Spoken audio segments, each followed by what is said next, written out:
So Sunday will mark Tom Brady's 25th playoff game since 2007. It'll only be the second time he's an underdog in that span. The other one was in 2013 against Peyton Manning in Denver. He's 3-3 in his playoff career as an underdog. Hasn't won a game like that since the 2006 postseason. Now, he's also been a favorite in 67 consecutive games overall. Right. So it is what do you make of Brady trying to play the underdog role here? I don't feel sorry for him. No. Right? I'm definitely not buying into it. Michael Jordan was also an underdog on the road in Phoenix against Charles Barkley, and he dropped 55. Mm-hmm. You know, and so when I look at the New England Patriots, though, you want something to get you hyped up. You want to talk about something. And I'm sure this is something that Bill Belichick points to, but it's funny to me that they feel this way. You heard McCourty also speak on it. The reason is this is the first year in a long time where there's reason to doubt the New England Patriots. Rob Gronkowski is not as healthy as we are used to seeing him, or not as effective as we're used to seeing him. Tom Brady is not as good against the blitz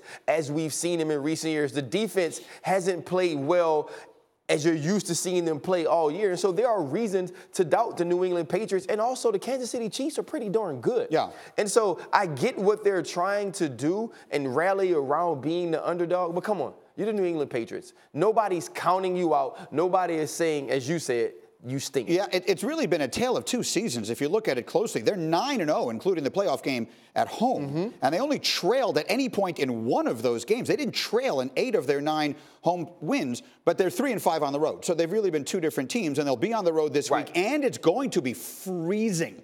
Have you seen the weather forecast? No, you need to say that a little bit better. It's not just going to be freezing. It is going to be miserable. Insanely cold. The National Weather Service projecting an Arctic blast in Kansas City. Temperatures at kickoff could range from 10 degrees to well below zero, potentially the coldest game in Arrowhead Stadium history. Now, I want to talk a lot about this, but the first question, of course, is do you think that impacts one team more than the other? No, because it's cold for everybody, right? Like, if you want to watch a bunch of adult men spoon, this is the game to watch, because that's what's going to be going on. Like, the pride and all that goes out the window. You're trying to get warm.